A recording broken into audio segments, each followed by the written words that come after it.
Hi everyone. So today I wanted to talk about the topic of statelessness. Statelessness is basically when a person is not considered a citizen of any nation under the laws of that state or nation. So many countries and states have started using statelessness or the threat of statelessness as a weapon against immigration and basically to prevent people from coming into their country. Basically, government officials and hospitals are starting putting restrictions on those born of immigrants as a way of upholding immigration laws, despite the fact that upholding those laws may go against human rights laws. Places, for example, in the United States, places like Texas or elsewhere like Israel, the Dominican Republic, all have found ways of going around human rights and making it hard for children born of immigrants to get their citizenship by either stopping the mother or like finding some kind of way of restricting the mother from getting the birth certificate for their children if they are an immigrant, or like asking them for all sorts of documentation or all sorts of papers in order to get that birth certificate. For example, in France, if a child is born of an immigrant woman, that child cannot claim citizenship until they stay in that country for 18 years. So basically, on the 18th birthday, that's when they can go to the government and claim their French citizenship, which I think is kind of against human rights laws because it prevents that child from exercising the rights that or the protections that they would have under if they were under the law by being a citizen.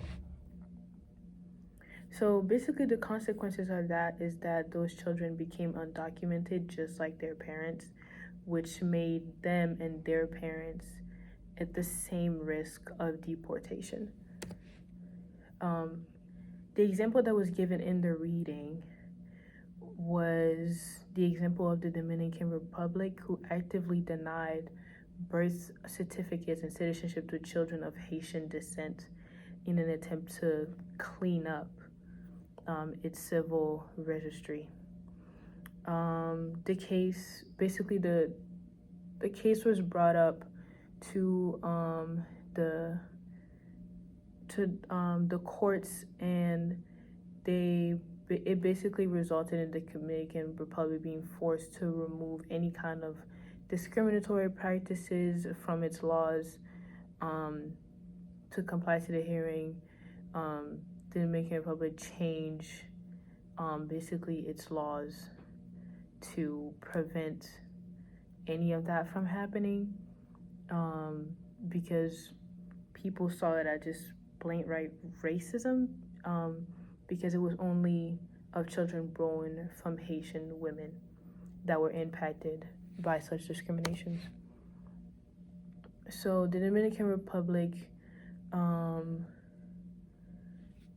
established Jusilo in response because they still wanted to refuse citizenship to those children. So the Dominican Republic implemented some restrictions on how to acquire those birth certificate for that child.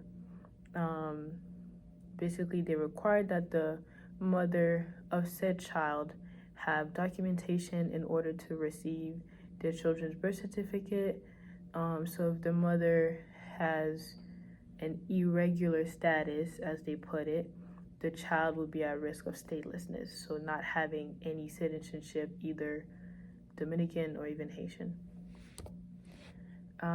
Basically, the effects of statelessness is that it would restrict access to any health care, Many people that are stateless are often not allowed to marry because marriage is a legal contract. And since they don't have a citizenship, they can't be married under the laws of any country. Some of them are not able to vote. Actually, almost all are not able to vote or even open a bank account because they don't have a social security account, social security number, restrictions of any kinds of jobs one can get, many being not able to like own property, etc., etc. So one organization that came up in research that I did against the fight of statelessness around the world was UNHCR, who created a campaign called #IBelong, which calls for states to take necessary actions to end statelessness by changing laws, advocating for legal framework, and being active in those countries and speaking out against the voiceless, basically. Their recent actions include a collective action addressing statelessness in Ukraine. This from basically marked 10 years of the UNHCR's IBelong campaign, where government officials and civil societies participated. The main issue that was addressed was the ongoing challenges of birth registration for children born in Russian-occupied areas in Ukraine. Progress that the IBelong campaign had made in that region was to basically recognize over 1,000 statelessness individuals. 4,160 were granted nationality of either Ukraine or Russia, and more than 64,000 birth certificates were issued for children from those occupied territories.